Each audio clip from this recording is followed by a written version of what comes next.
BSEN, Boston Sports Entertainment Network. Please subscribe, hit that like button, and as always, leave a comment, and thank you for enjoying the video.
All right, welcome to a very special live edition of the Kings of Causeway podcast here at the NHL Trade Deadline.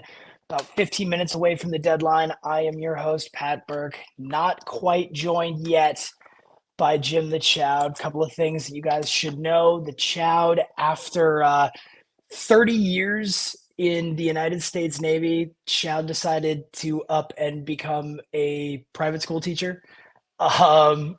Service just is his thing, which is awesome. And unfortunately, there's a couple of things that come up at the end of a school day that we're running into, but he will be here in sometime within the next 10, 15 minutes. So we will get to the Chowd, I promise. We're going to table some Bruins talk until he comes on. Definitely want to, get the perspective of him when it comes to the Bruins.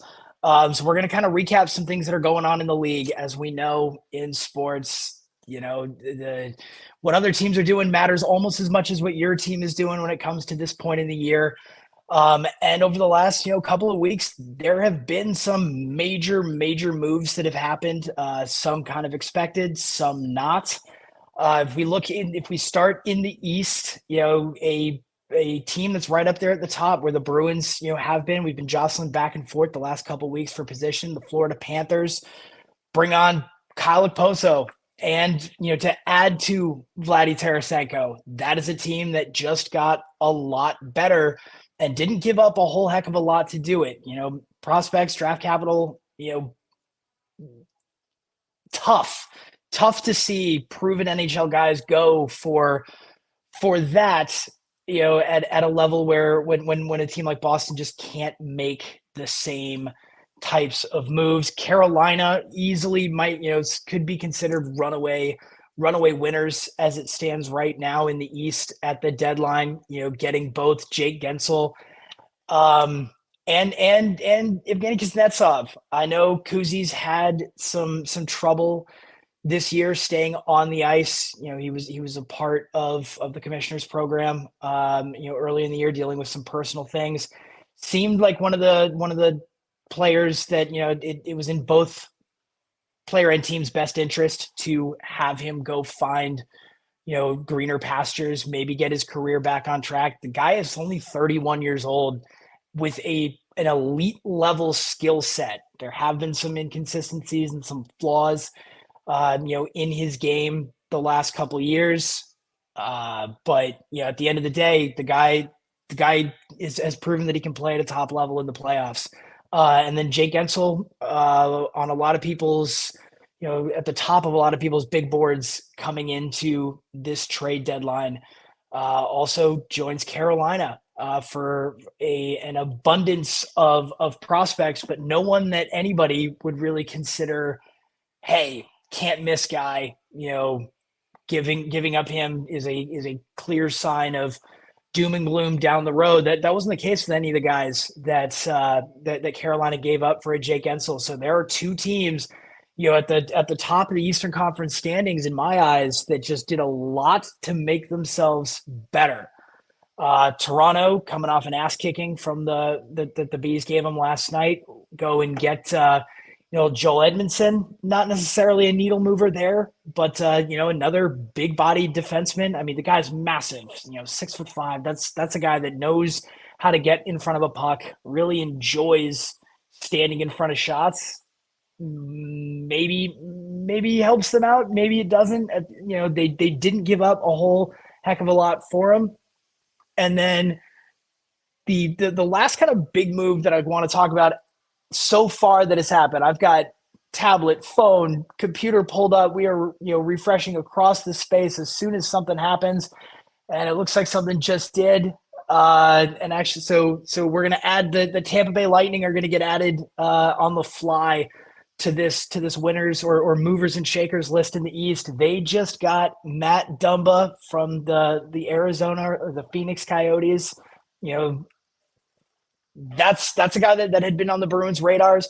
The cost for that has not been released quite yet. Not sure if that's going to be, dependent on a couple of different factors. It usually means that they're haggling over a year for a draft pick or for a certain prospect. They've kind of already agreed that, hey, one of these two guys will go, and it'll just kind of shake out that. So we do not know what the cost Tampa just gave up, but they just got Matt Dumba.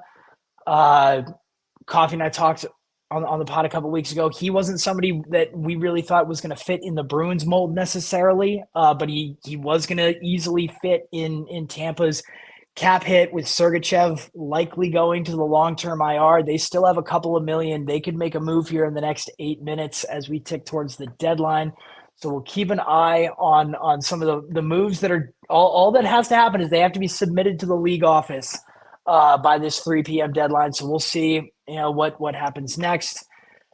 Other moves that have happened in the last 48 hours: the Rangers acquiring Alex Wenberg.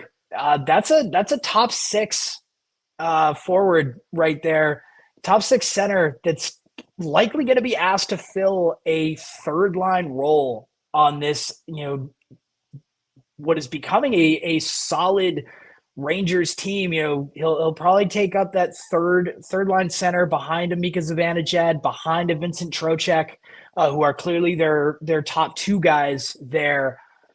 But there's another team that's adding a quality guy. And talking around a little bit, guys, it seemed like the Bruins weren't sure publicly whether or not they were going to be looking for, offensive or defensive help. We'll get into the Bruins, the moves that they've made so far in a little bit, but very, a little of each. But guys like Wenberg were never labeled to be on the Bruins' radar. We always seem to be in those Elias Lindholm rumors. We were kind of a part of that 3-team Jake Gensel move potentially that never actually materialized. But a guy like Alex Wenberg, kind of flew under the radar and could have been that second line guy. Again, we didn't have the draft picks to kind of go and acquire some of these younger, potential top 6 guys. And this is a league right now where the emphasis and the priority really does seem to be on those draft picks and who, it's almost the grass will always be greener as long as you have a pick. It's the way that a lot of the modern day GMs are kind of looking at it. I don't necessarily agree with it. I've always kind of been a guy that would much rather have somebody that has been on the ice before, and kind of know what I'm getting. And all right. So Matt Dumba, the picks are in. I was right. It was draft pick, haggling that was going on. Not only are the Lightning getting Matt Dumba, they're also getting a 2025 7th round pick in exchange for a 2027 5th round pick. So this is a guy that could step in right away and bolster the deep pairings for Tampa. And they're essentially giving away a 5th round pick 3 years from now while also getting back a 7th-round pick in next year's draft, in the 2025 draft. Arizona is a team that started the season with little expectations, a lot like this Bruins team, roared out to a fast start, much like this Bruins team. Unlike this Bruins team, have really tapered off. They've cratered out of the playoff picture. I don't know if I don't know what happened. It seemed like a team that actually wasn't built as a house of cards, but maybe they were just a giant house of cards, and it all came crumbling down because, sure enough, Arizona tumbled out. They've moved a lot of pieces at the deadline, and aren't really getting a whole heck of a lot back in my eyes. So those were kind of the players, the major playoff players, and the moves that they've made. The Flyers have made a couple of outside moves and getting Dennis Gurianov and Eric Johnson. Yeah, neither are significant needle movers, and the Flyers in my opinion are not going to be a it's not going to really matter what they did. They're kind of in an interesting spot. The Devils, we had mentioned that the Devils might be a player for Linus Ullmark. They've been actively seeking a long-term solution at the netminder position. Didn't really love any of the Devils guys. I would have been really shocked if the Bruins made a move, moving Linus for anybody in the Devils system. They have managed to work a deal out with the Montreal Canadiens for netminder Jake Allen. That'll be for a 2025 third round, and Montreal is retaining 50% of Allen's salary. That was going to be the only way that the Devils could keep themselves under the cap threshold. We've seen a lot of that at the deadline, or in the last couple of days. A lot of teams are retaining chunks of salary to kind of get these deals done, usually when draft picks are involved. Going back to the modern day GM just seems to really, really, really covet these draft picks. It was a kind of a trend that we saw in the NFL for a while there. Still kind of is if it's a first rounder, but I think the NFL's kind of moved away to, hey, you're going to have to show us some guys that have performed a little bit, because draft picks are so hit and miss. And to be honest, hockey draft picks, because of how early and how young these guys get drafted and, then get sent off to one of the various leagues. Some stay in Europe, some go to Europe, some go, up to Canada, some play, WCHL, ECHL, before moving up, and trying to get into an AHL camp. Draft picks in my eyes have never really been anything more than a crapshoot outside of, maybe a top 5, top 10 guy, Connor Bedard, guys that get drafted there with that kind of pedigree and hype. That is, that's not the draft pick we're talking about. That's also not the draft picks that are moving for rental players at the deadline. So these draft picks, these guys that are coveting these draft picks, I don't fully get, but it is what it is. Moving over to the West, not the biggest story is obviously going to be what the Vegas Golden Knights have done. Yet again, for the second year running, they really have maximized that long-term IR salary play. I know, don't aggregate me, Mark Stone. I get you can't play hockey with a ruptured spleen. I get it, but this is going to be the second year in a row that it just, they've been able to kind of play this numbers game. And I get it. It's a don't hate the player, hate the game. It's well within the league rules. Maybe I'm a little salty. Maybe I'm a little homer. The Bruins couldn't really do this. We used our long-term IR spot on Matthew Poitras, which I like him, but we weren't going to be able to take advantage when something happened. Should something happen again, which invariably didn't end up happening. I would have loved the Bruins to have a lot of opportunities to maybe put somebody on the long-term IR at a higher number, maybe go out and get somebody knowing that they were going to come back for the playoffs. Stone's timetable up in the air, playoff doubtful still. But here we go. Vegas getting Anthony Mantha and Noah Hannafin. If you've been watching the pod, we've been talking a lot about how for me, for a really long time, going back, almost 2 months now, I thought Hannafin was a surefire Bruin. or the type of player that Boston needed to go and get. Local kid, not great, not elite at anything, but very, very, very solid at every little bit of skill thing that a defenseman in the modern NHL is asked to do. He's really good at. I thought it made too much sense. Turns out it did make too much sense. Rumors came out late that he wanted to go to South Florida.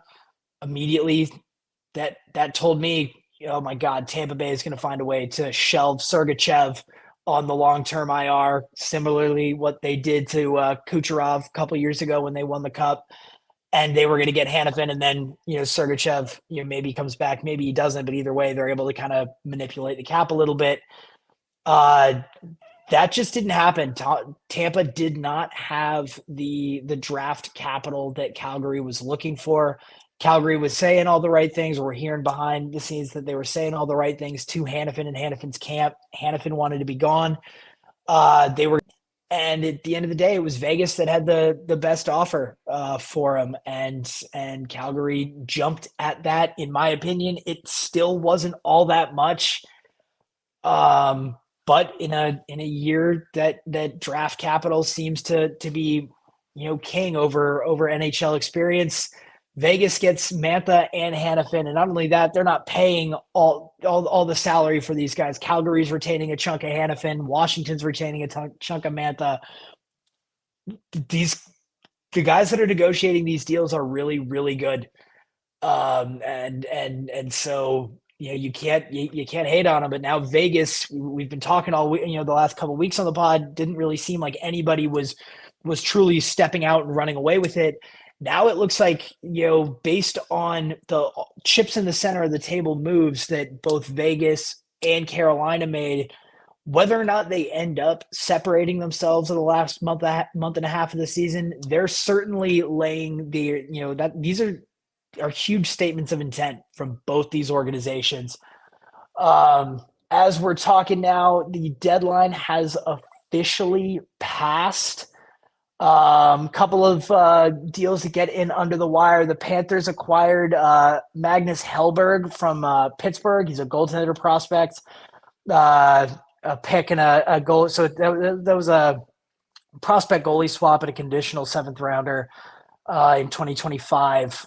And then right there at the end, the Rangers are getting forward Jack Roslovic from Columbus. Also, that's another deal where we don't know the full cost. They have not yet released any, what the Rangers price for that was.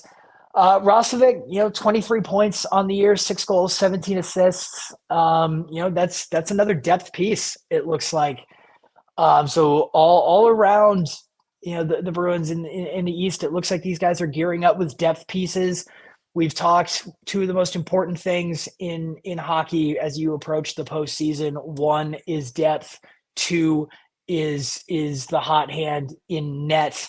The Rangers have a cup winner in Jonathan Quick. I love Quick. I know he's a little old, but they've got a great goalie pairing there. And then here's a little depth piece, Roslovic, in addition to the Wenberg move, that's 2 more cover pieces for any potential injury that could prove hugely significant. So that is what I think those are going to be the last moves for, at the deadline. We'll wait and see if any late things were submitted and just haven't been fully confirmed and reported yet. As I say that, here is the Rangers. They're giving up a conditional 4th round pick, becomes a 3rd round pick if the Rangers make the Cup final this year. We're seeing a lot of that tied to a lot of these picks. The condition of making the Cup final, which is it's 2 sides to a coin there. At the end of the day, only 2 teams can make the Cup final.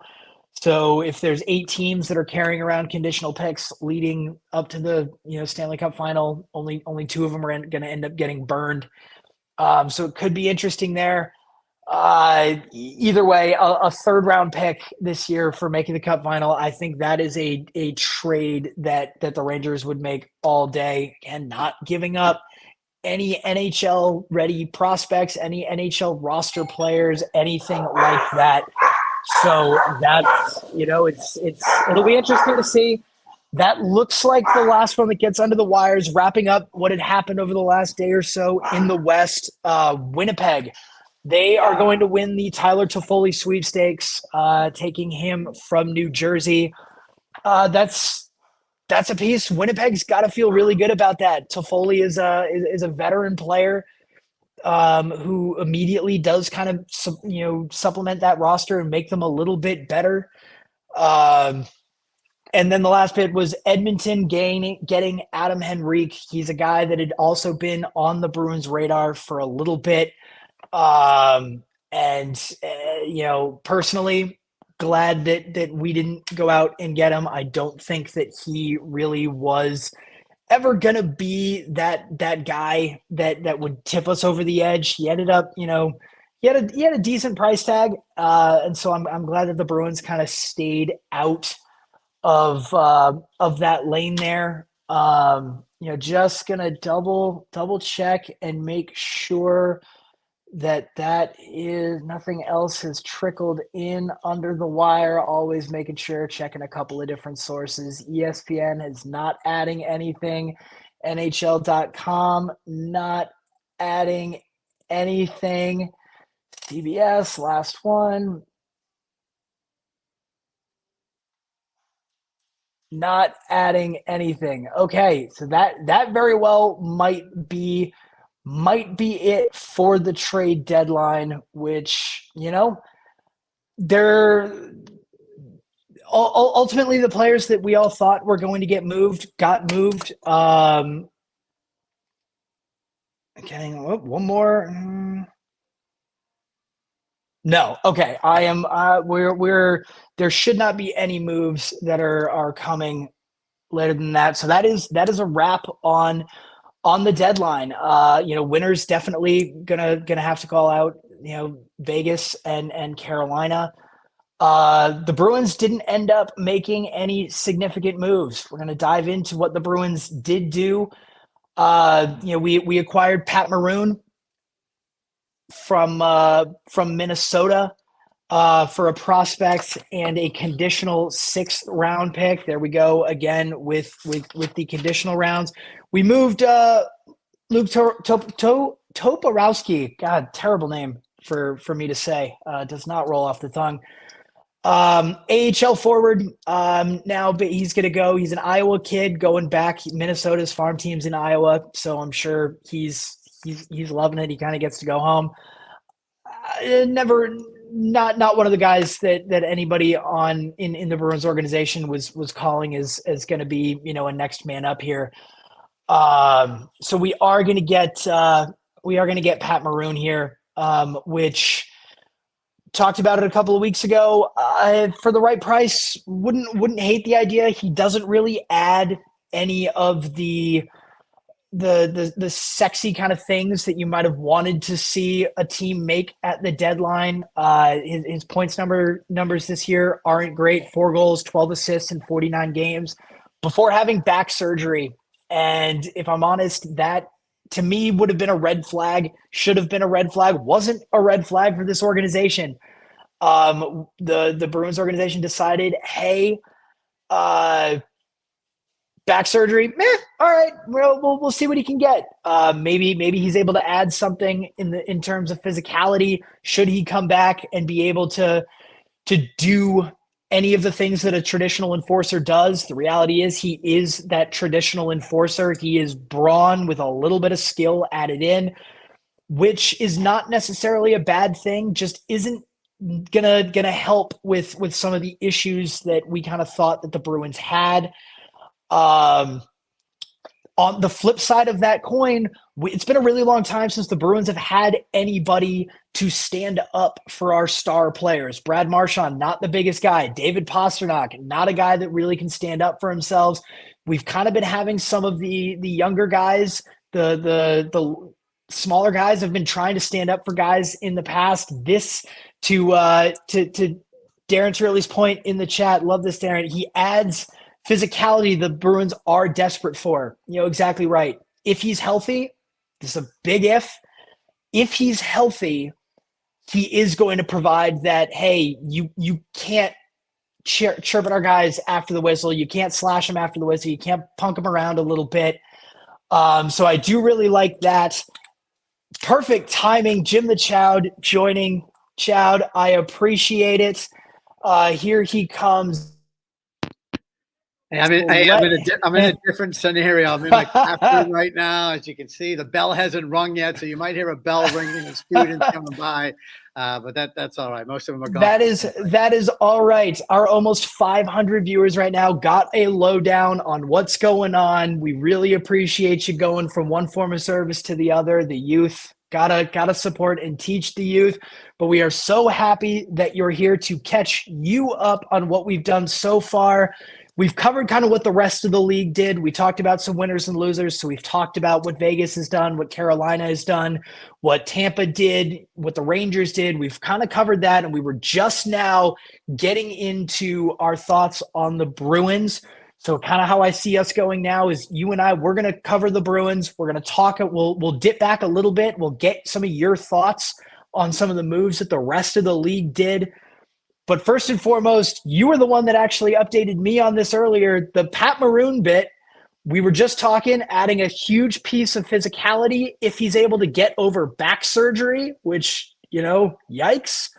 But the Pat Maroon bit, what are your thoughts on Patrick Maroon joining the Bruins? 6'3", 230. I think that fourth liner.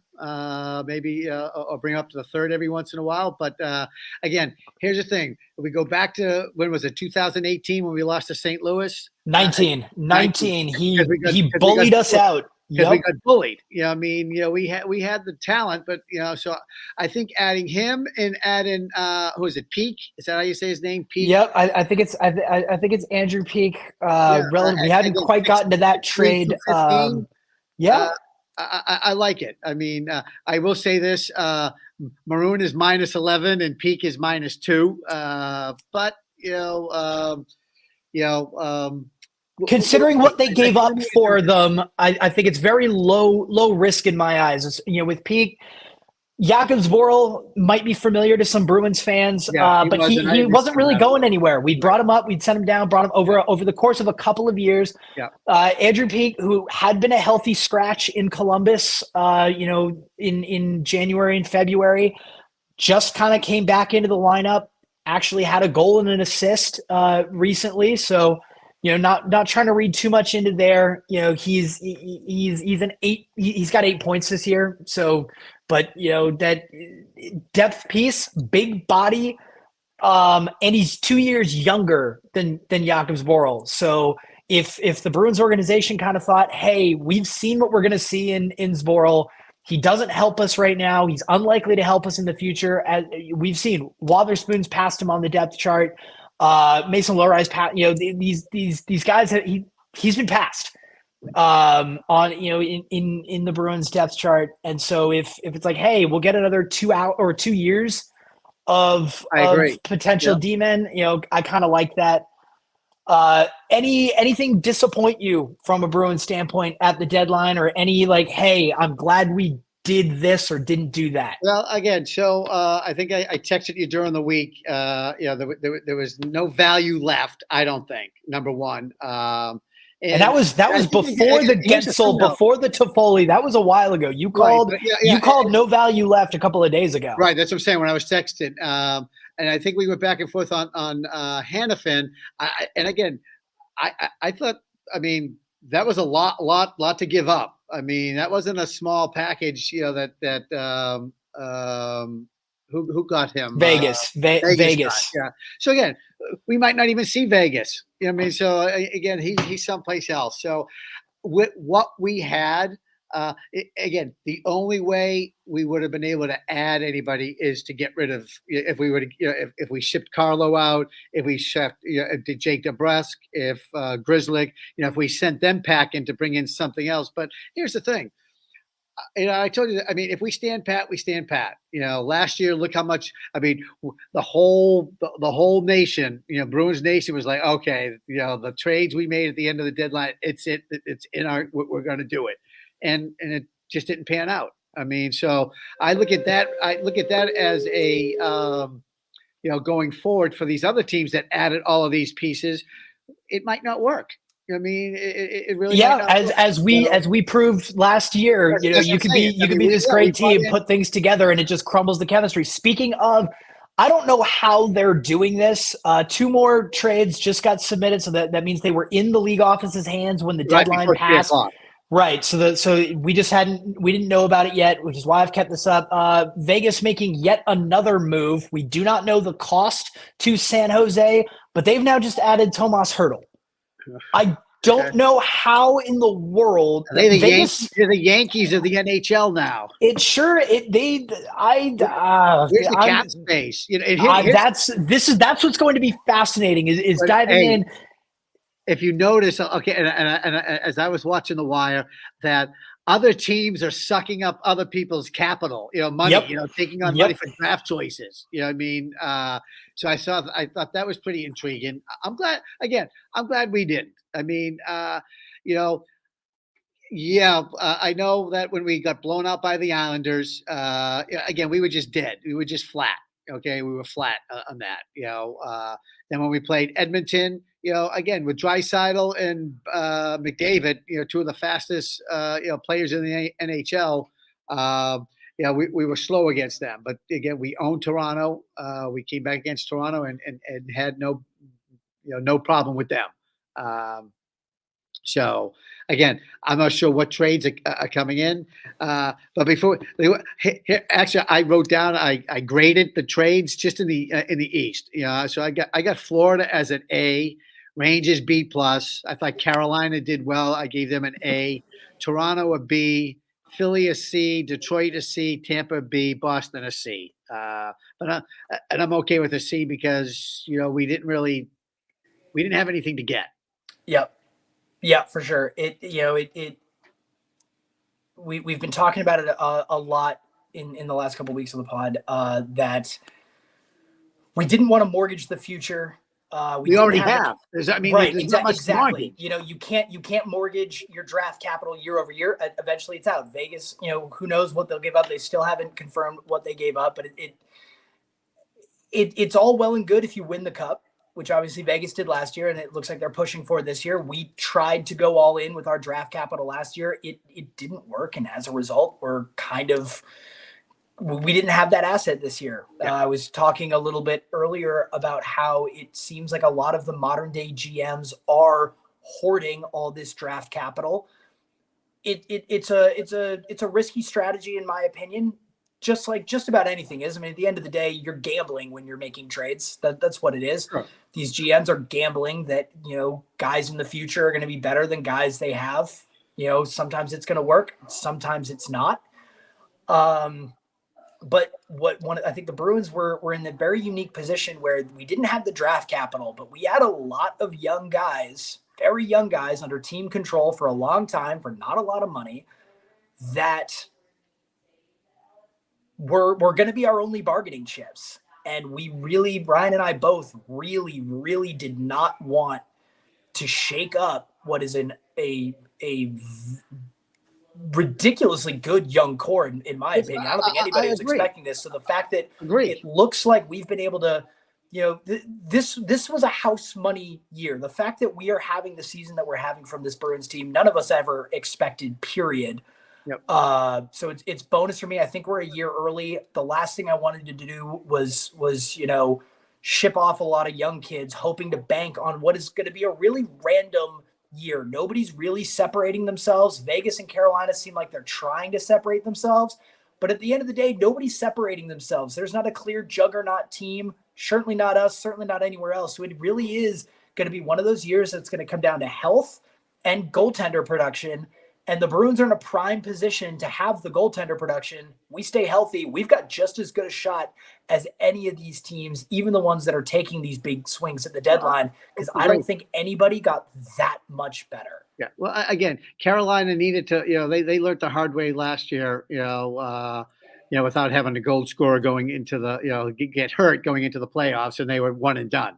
So because they couldn't put the puck in the net. So they go out and get, I forget who they got, but here's the thing. Sweeney in the offseason, is going to be dealing. And when I say dealing is, getting some of that young draft capital back. I mean, I think Swayman, as we go forward, is going to be our number one goalie. And we can't afford to keep, both him and Linus, and Linus. So to actually this really quick, not to cut you off, but I want to hear, we've got a comment in the chat.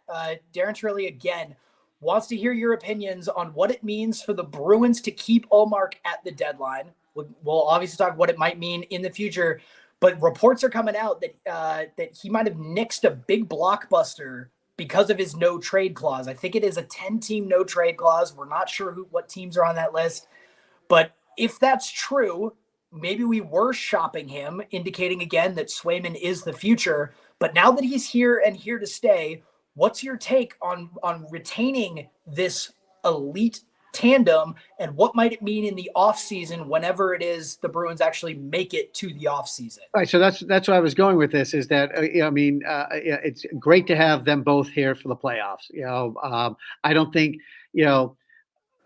trading him at the deadline, I don't think we could have got full value for what he really has. So in the offseason, you package him, with maybe DeBrusque or, somebody else, that needs there'll be plenty of teams that needs goalie, a number one. Everybody needs a number one. And there are plenty of teams out there that that don't have that. So you trade him, and you don't need to bring in players. You trade him for a 1 and a 2, a 1 next year, and a 2, and 3 years down the line. Is how I see it go. I think Swayman is going to be our number one. He's obviously a little younger than Linus, and Linus has done well, but again, we don't have a lot of cap space next year, and Swayman, like I said, it has to be signed in the off season, if I'm not mistaken. And Ullmark has a $5 million hit. Right. So. And at that point, I think that, at the beginning of the year,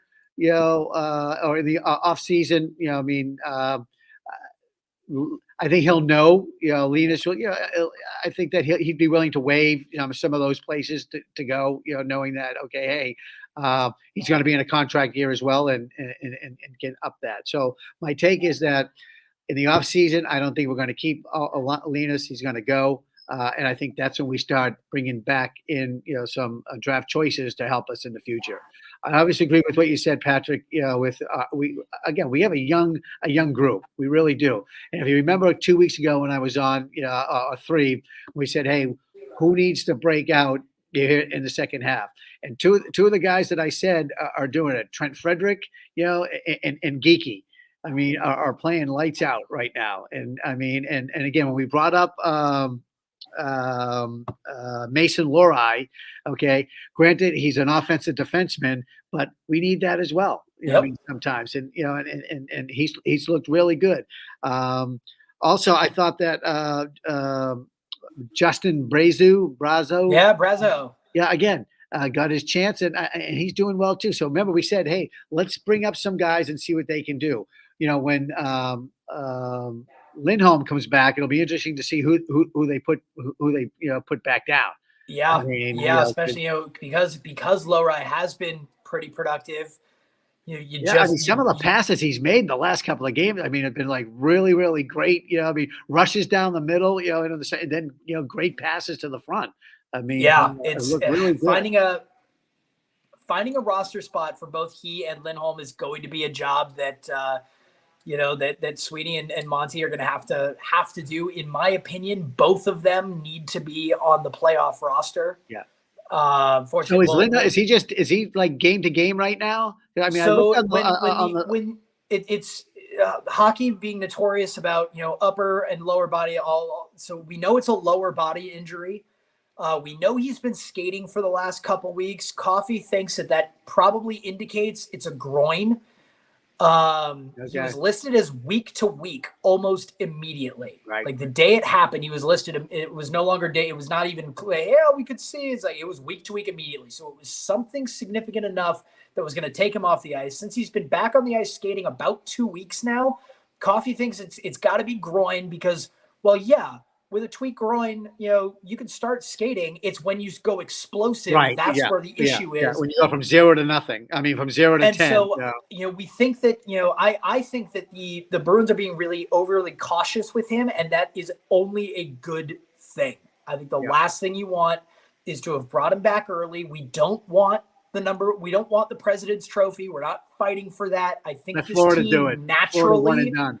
I think this team naturally, as constructed, is probably between a 2 and a 4 seed. So the fact that we basically kind of said, hey, we're not going to rush him back and get him hurt and have a guy with a lingering issue going into the playoffs, let him take his time. We'll bring up some new guys. We won't rush back. If our defense gets a little sloppy, it'll be okay. He's now nearing a return. The rumors is that tomorrow he'll be back, which would be, exciting. Let's not, expect him to necessarily jump right back into what his production and performance was. If it is a groin injury, mentally might take a couple of games for him to trust that he can explode off the line. He might play a little more conservative, so he doesn't have quite as many explosive vertical or lateral movements. But let's see if he comes back, and is able to be what he was, then he is going to be essentially like getting another piece, a defenseman at the deadline, in my opinion. We've been without him for a while. We've made some roster moves based on the fact that he's out. Him coming back, I know he hasn't been out all season or something like that, but could only be good things in my eyes. I agree. And again, here's the thing. What happens, when we start the 7-game series, it's totally different than, than playing a team every other night. So again, that's when matchups, come in. And, speaking of matchups, I keep looking daily at the standings, the only, and I'm serious about this. In the first round, the only team that scares me, and again, only because they play us, is Tampa. So if we can do anything to avoid Tampa in the first round, not that we can manipulate the standings, but that's my only fear is, I got no issues in Detroit, Philly. Hold on a second. Hey. Yeah, I agree. It's the Tampa just, in recent years does seem to be kind of that boogeyman team. Ryan and I were talking on Wednesday that the way the Bruins want to play is exactly how they did play the last 2 games against Toronto. Exactly. Oh, we know Toronto. Defense, getting quality depth scoring. Yeah. What we had seen the last couple of games sandwiched around those Toronto games were the high scoring back and forth, which plays right into Toronto's hands. Toronto scares me a little bit if we're going to have 6-5 games. I think that beating them 4-1 home, 4-1 away went a long way in just kind of establishing hey, we're still the big boys here. Toronto, you're not ready. You can have one of the best players in the world in Austin Matthews. You still don't know how to beat the big bad Bruins. Yeah, I agree. And that's why Tampa for me is, scary. Stamkos is a Bruins killer. Always has been. And again, they just, even though when we go to Tampa, it's like, the Bruins of the South, when it's not really home ice advantage for Tampa, because even in the playoffs, there'll be, a ton of Bruins fans there, but they just, Vasilevsky, steps up, in the nets. And, again, I just rather, like I said, if we play Detroit, Philly, any of those, bottom dwellers other than them, Tampa's going to be just one of those until we consistently go back to just squashing them again, which may be coming, maybe once Stamkos goes, which could be as early as this offseason. I know they tabled his contract talk to the offseason. Apparently he wasn't thrilled with that. Yeah. And again, Kucherov does well against us. So I agree. They're one of those, if they make it and we have to play them, that's just immediately going to set the butterflies and the nerves. Second round, no problem. Because again, as you know, everybody gets beat up after each round. And again, you just got to survive. You got to come out better than the guy you're about to play. Right, but by Doesn't matter adding what those anybody two else is big doing. guys, adding those two big guys at the trade deadline, I mean that's some big beef. 230 and 215. And again, I like the way we hit last night. I mean, we were. Yep. Hit, I mean, and again, and the fights. I mean, not that I encourage it, but like hey, no problem. You want to drop the gloves? We'll drop the gloves. And again, when the young kid, who was it, Witherspoon? Witherspoon. Yeah. Yep. I mean, if you looked at that, Bertuzzi's like, okay, hey, you grab my shirt and I'll grab yours, and then we'll go. So okay, they grabbed it. And it is what it is. I mean, but again, they would take some cheap shots. Again, I think the league is going to look at the Marchand, hit in the neck. I mean, that was they have to. That was ridiculous. Yeah, I mean, I mean, as much as Marchand gets nicked for the things that he does, I mean, that was uncalled for. Number one. Unfortunately, you worry a little bit that the Department of Player Safety views Brad Marchand almost as like, well, if it happens to him, he must have deserved it, or he probably got away with something somewhere else that it's fine. Which, I don't know. I think they look at it now that he's a captain. I mean, and he has like this. I mean, he hasn't done those things. Like he has in the past. So I think, and I don't. Again, he's 37 years. So he's you can't say he's matured, but he always has. But I will say this: I love the fact. That the refs got it right. I mean, they looked at, there's just going to be one penalty, then they got together and, somebody, okay, who saw what happened? I mean, somebody saw what happened and they discussed it and said, and they gave him the double minor, Yeah. 5-on-3.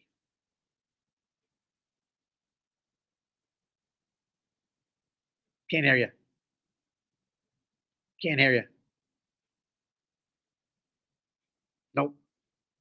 Nope.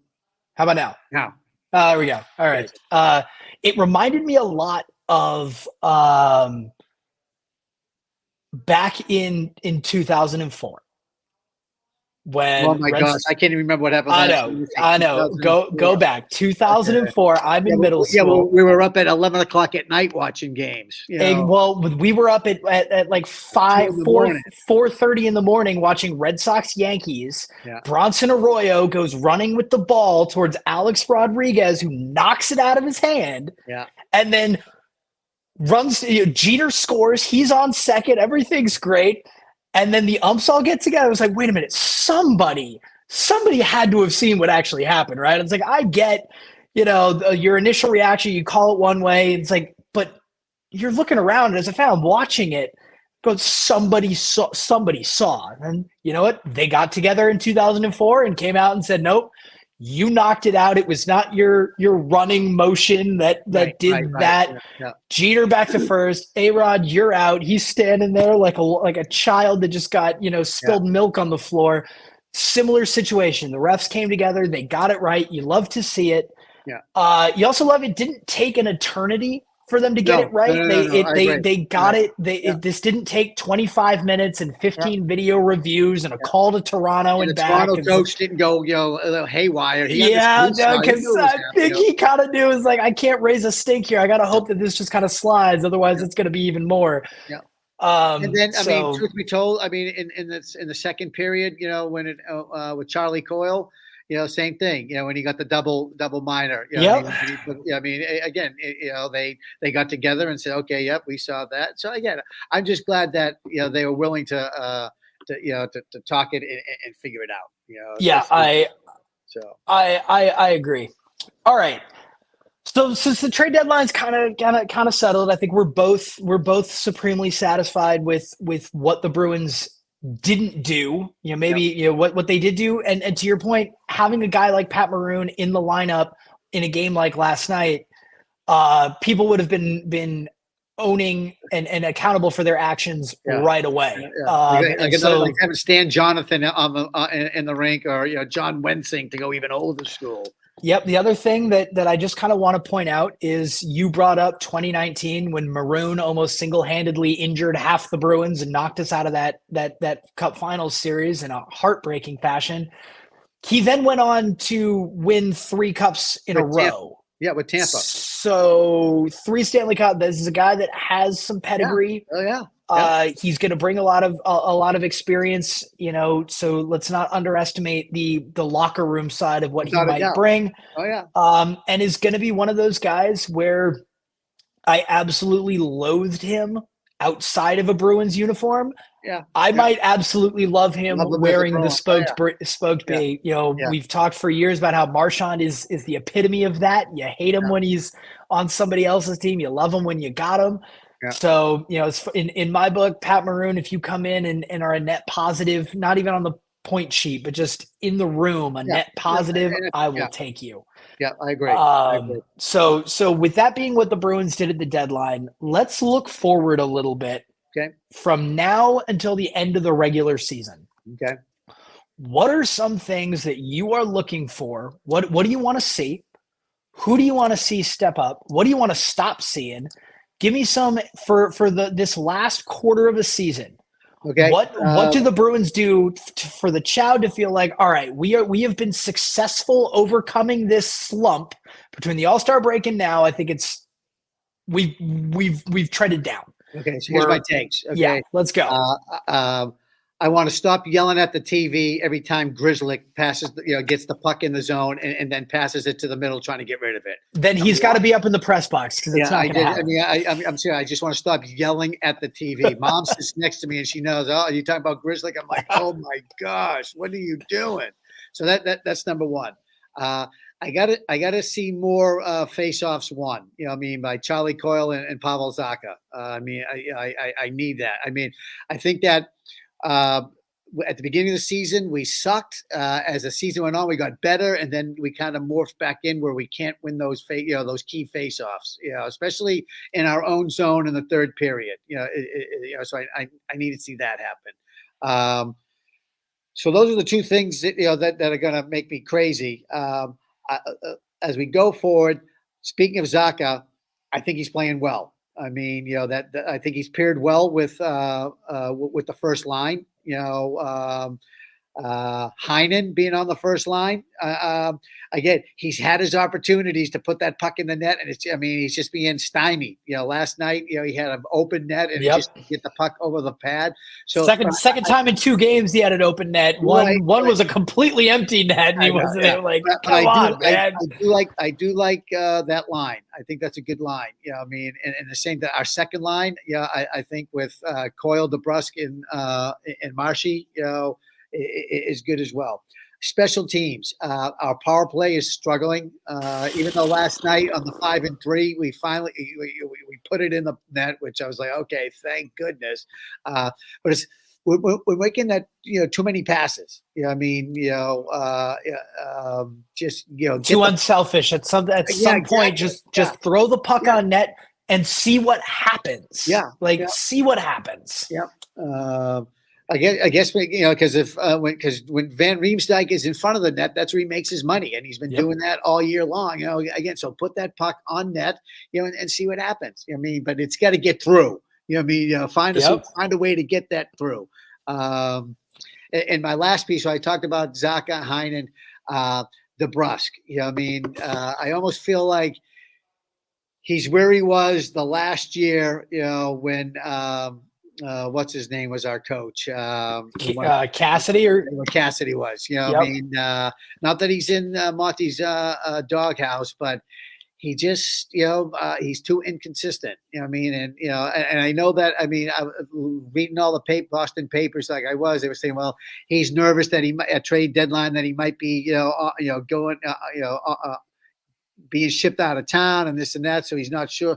Okay, if that's what this is the guy that asked to leave 2 years ago. I know, but but if that's what you're worried about, okay, so now you don't have to worry about that. So now you've got 16, 17 games. Show us what you've got. So that's the guy. I still think I like to see Fabian come up a little bit and just see what he's got. Bring him up there and just, give him a taste at least at the end of the year. Because again, as we saw against Edmonton with Draisaitl and McDavid, oh my gosh, speed kills. McDavid, when there was one time against Edmonton, he picked the puck up in his own zone, and it's like he just skated through everybody, and brought it down. Didn't score, but it was like, wow. and I think Fabian brings that. Not at the same weight, as McDermott does, but so that's how I see it. I mean, our goalies are no problem. We just need, if Frederick and Geeky can stay on course the way I thought they could when they came out of the break, and DeBrusk, Pavel Zacha, and Heinen, if they continue on, I think we look good. I'm okay with a number 2, as long as we don't play Tampa. So so in this last quarter of a season, and then more looking towards the playoffs. When you mentioned, we've talked. We're both very happy that we kept Linus Ullmark. Chat wants to know, with all this that's happened, does this mean we both think that Swayman is the guy going forward? If the playoffs started tomorrow, Swayman's the unquestionable number one, at least for me. He's the unquestionable number one until he consistently blows it. What are your thoughts? Yeah, well, again, but why do something totally different in the playoffs? I mean, go one. I mean, again, if Swayman is going to be our number one, well, then next year, let him get the 40 games. So you're saying because all year we've done 1-1-1 or 2-1, 1-2, whatever. Yeah. You're saying in the playoffs, no matter what, just keep riding. Is that because? Are you thinking, team chemistry? We talk a lot about playoff being, riding the hot goaltender hand. If Swayman comes out and has a shutout in game 1 against anybody, let's say we're playing the Lightning and Bruins win 4-0. Swayman's got a shutout. He's got 35 saves. Do you bench him for Ullmark in game 2 because that's what we've been doing? Or are the playoffs kind of the time where it's like, hey, now if you're hot, you're going. If you're not, we're flip-flopping, and everybody just needs to not get their feelings hurt and know going into it, if you're hot. And I'm not talking like, we scraped together a 4-3 lead or 4-3 win where we were up 4 and then gave up 3. Like, or if you're hot, do you stay, or would you still alternate if you're Jim Montgomery? If I'm Jim Montgomery, I'm still alternating. I mean, and I say that only because what's working works. And they're both hot goalies. I mean, look at our losses this year. I mean, we've got the lowest losses, in the NHL. I think what do we have? 13 losses. 13 L's. Yep. Yeah, I think, and so, and it is, that's the best number by 4. Okay, yeah, 17. Florida has 17, but they don't alternate goalies. Dallas, Winnipeg, Vancouver all have 17. Yeah, they don't alternate goalies nearly as much as we do. We've got 13 losses. Yeah. Not counting overtime losses, right, which we can talk about. Right. Okay. Yeah, outright losses where we didn't get anything. That's shootout and 3-on-3. So that really does. I mean, fair. That is not how the playoffs are going to work. We have 13 losses in the playoffs. You look at the 50. I think we have 15 OTLs. 15 overtime losses. Yeah, that is the most points. By. The thing, though, actually, the Islanders have 14. Patrick, you take 7 of those. Away, okay, and put them into wins, 7. Yeah, in the fluke, sheer. That's 7. Yeah. That's 7 more points, and we're again running away with the President's Trophy again. Yep, again in a 3-on-3 shootout where it really is a coin toss. What I'm saying is, it is what it is. I mean, because both of them can have a shutout, back-to-back shutouts. So, I mean, yes, I do like, and that's the team chemistry. If next year, if we just have Swayman and then we bring up the guy from the Baby Bees, Bussy, well, then Swayman's the number one, and you give him a break like we've done. I mean. How great is it that Monty's had an opportunity to do this the last 2 years? It's unprecedented. It's unprecedented. I can't think of a time. I can go back to probably Grant Fuhr and Rogie Vachon, You know, what I mean, again, going way back to I was about to say we're you weren't even born yet. I was not born, so we're at least 31 years ago. Right, but I mean, that's what Gretzky and I mean, but the two of them were the same thing. You know, Fuhr and Vachon. I mean, it didn't matter. You know, I mean, unless somebody gets hurt. You know, I mean, and again, I guess if we look at it, Linus in Game 7 last year was or whatever it was hurt. Had a pulled something. But anyway, that's how I look at it. So you can tell anybody that's chiming in. I mean, that's how I feel about it. And why change it? I couldn't agree more. It's what gets you to where you're at. If it ain't broke, don't fix it. I think that from a confidence standpoint, I think both of these guys are used to coming in and out, so I don't think it's going to damage the sharpness level. These guys have both proven they can play a game, sit out a game, play a game with very minimal performance drop-off. It's not like all of a sudden it's like, oh, I need 6 games to get dialed in, right. Then I'm good for 30 until I have a bad one, and then I need to take some time off before I ramp up and get dialed in again. These guys are used to it. Yeah. I think the goalie chemistry between the two of them is hugely important and cannot be understated. These are two guys that genuinely love each other. I think it would not surprise me to find out years down the road when the Bruins win the cup in this year and we write a book about it, to find out that these guys are barbecuing at each other's houses on the weekends. Like, that wouldn't surprise me at all. That bear hug is real and comes from a real place. Yeah. I'm with you. But my caveat with that is going to be in the playoffs. It in my opinion, it becomes the onus goes to Montgomery. If someone's hurt, tweaked, whatever in net, they've got to go. Oh, agree. You've got to swap him. Yeah. Again, I hope he learned. I hope he learned his lesson. Yeah, I think. But how many times have we been sitting there, not just in hockey, but in any of the sports, where we're sitting there watching? It's like, so and so is hurt. Why is he playing? It's the loyalty to the player. You got to do it. It's like, I'm sorry. The name on the front of the shirt means more than the name on the back. You got to go with what's in the best interest of the team. If Swayman is crushing it and tweaks something, get him out of there. Put Ullmark in. If I agree. Yeah. I agree with you. And again, I think Montgomery will feel that way. Again, I feel I want the playoffs. I want us to be there. To be there. Again, here's the thing: 2 years in a row, we're not at the bottom trying to get in. Right. Like we were in 21. It's like and so it's nice that, like you said, this is a bonus year. No one even thought we'd playoffs at that. No, I 100% thought we'd be down there kind of in the Sabres Penguins range. 10, 15 points off a playoff berth. Just like, all right, just to get in.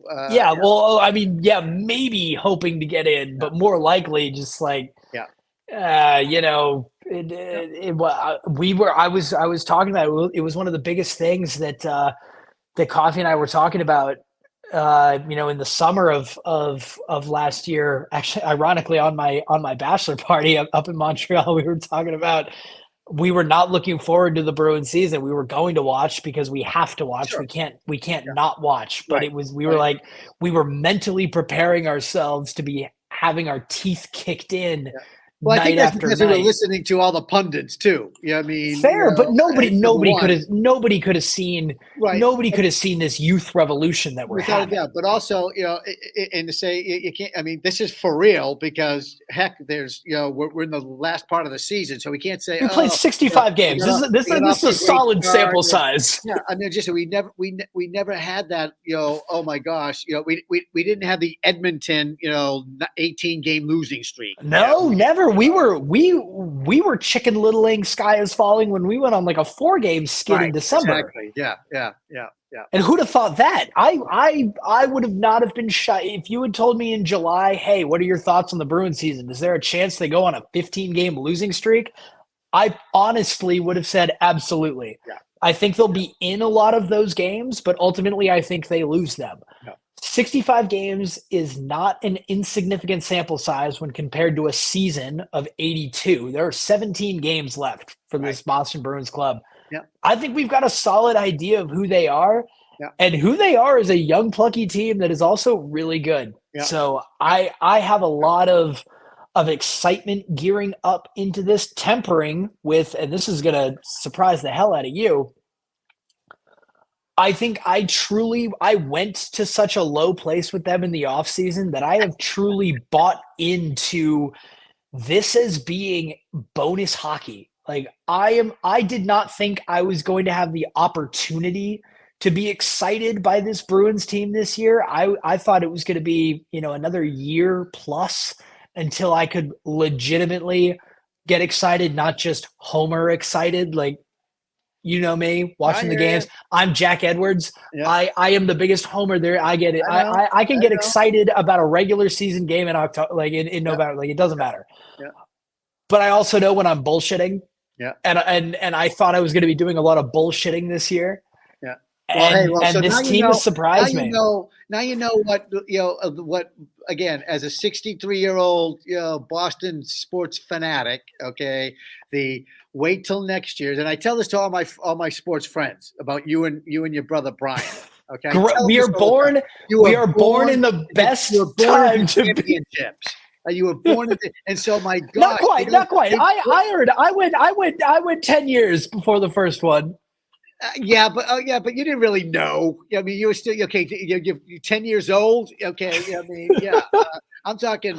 So what I'm saying is like the forever wait till next year. It's like, okay, hey, and the season comes out. It's like, they just duped us again. I mean, so that we lived our whole life. Your grandparents never. I know. You never saw a Sox victory in this World Series. But I'm saying, so you lived in the time of championships, and now it's like, okay, little downtime. You guys are like, oh my God, well, welcome to the rest of the world. How they feel about sports, So, but again, the thing is, being a Boston sports fan, you can talk about the Philly in Chicago and New York, but I honestly, we're the most passionate, diehard fans, that there is, and we live and die with them, and we always will, and even on those down years, we still watch them. It doesn't matter. Yep. We don't put bags on our heads. No, never embarrassed to be seen in the colors. Yep. And I think you're exactly right. Whether it's Chicago or Philly or whoever you want to start naming, not just hockey, but any New York, even like any town that wants to consider themselves hey, we're in the pantheon of sports fandom culture, like whatnot. The one thing that I've always noticed, and I've now lived overseas. I've lived in Boston. I've lived in New York. I now live in Dallas. You lived in the ATL. Yeah, I lived in Atlanta. We don't claim that. That was terrible. But I've got but I'm not so much. The Braves coming on late all of a sudden, and they were like, oh my God, we have a baseball team. We're all here. Yeah, but the Hawks and the Falcons, and back in the day they had they did have a hockey team at one point. The Thrashers have now moved on. Anyway, having lived in all those places, one of the consistent things I've always had is immersing myself in the sports culture. I never change who I'm rooting for, but I loved going to New York bars in Bruins gear and talking with people about whether fanatics. Yeah, exactly. In as respectful as I could possibly be pregame, before giving the disclaimer of, hey, once the game starts, I'm going to be obnoxious. I'm letting you know. Move away now if you want to. But one of the things I learned every step of the way was nobody knows sports like Boston sports fans. Yeah. We know our team inside and out statistically. And others. We know everybody else's team inside and out and can talk to it. Yeah. We get a bad rep, I think, outside of Boston of being obnoxious and assholes and all of that. In my view, it's not our fault. We know your team's better than you.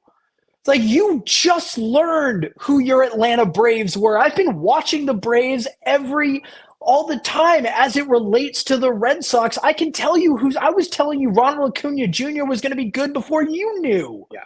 Like we know better because we care more. Right. And it just is, it is what it is. And so being able to be a part of the greatest sports culture is something that I owe 100% to you. And Mom so too. I thank Mom and too. Rhode Island counts. Rhode Island does count for those out there. I will say Rhode Island counts. When we got married, one of the things again, and I say this jokingly, I was like, okay, hey, well, you got to be a Boston sports fan, because and she was, and she liked the Sox, but then I got her on board all the others. But here's also the thing: we're an educated sports fan. Exactly, but and I think the majority of Boston sports fans are. Because we also come from the mecca of education in this country as well. We have the best colleges, and the best high schools, in Massachusetts and in that area. I honestly believe that. So everybody else might be chiming in. It's like, oh my gosh, where's he going? But we are. And it's because of that, and it's passed down from generation to generation. And what happens is millennials and others move out of Boston, but they bring that with them. Yep. They bring that with them, and they affiliate themselves not only with other Boston fans, but other smart fans in the areas in which they live in. So right. I have no problem with anybody else's fandom. Talk to me, educate. Talk to me at my level. It's fun to have that conversation. With other sports fans, other than just two homers, talking about their own team. It's great to be able to talk. And again, I've always had. Maybe because of my military background, but when we were in Florida, I could do that. When I was in California, I could do that. We were overseas, especially overseas, where people came in every 3 years. So we were always able to do that. But anyway, all right, we've been on for a long time. And it's almost happy hour for me as a teacher. That usually starts even earlier. So hey, I was about to say we are going to cut you and all of those watching loose here. We've got an exciting weekend of Boston sports and Bruins hockey ahead. 3 o'clock Saturday afternoon for us. Good matinee. For those who weren't able to catch Wednesday's podcast live, Ryan Coffey is going to be on Causeway Street and in the TD Garden tomorrow. Keep a lookout. He may or may not be bringing some dog toys for Charlie Coyle's dog that he's going to be giving to the Bruins staff ahead of the game. And we have a very good track record of making it on Nesson wherever we go. We went to an Islanders game a couple of years ago. We ended up there. Their cameras seem to gravitate towards. We're going to kind of take advantage of that and also give the puppies some love because dogs are the best kids.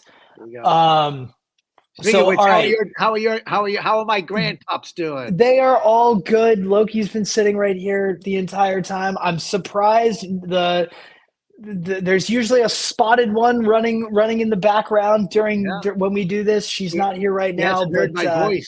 I know. Damn headphones. Yeah. All right.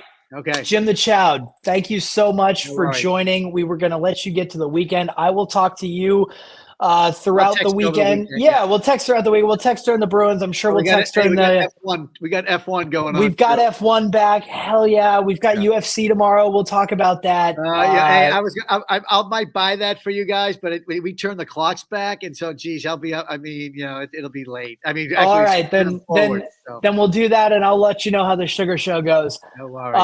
But all right, Chowd, thank you so much for being here. I will talk to you over the weekend. For everybody else, thank you so much for tuning in. Thanks to Darren for being so chimey on the chat. That's great to see. You can follow us at Kings of Causeway. Follow the network at BSEN_617. Find us on YouTube. Find us everywhere you get everything. Guys, it's been great. We will see you live again Wednesday, 6:30 p.m. Eastern. Till then, we have been the Kings of Causeway. Chowd, good job by you, buddy. Thanks. Appreciate it. Out. See ya.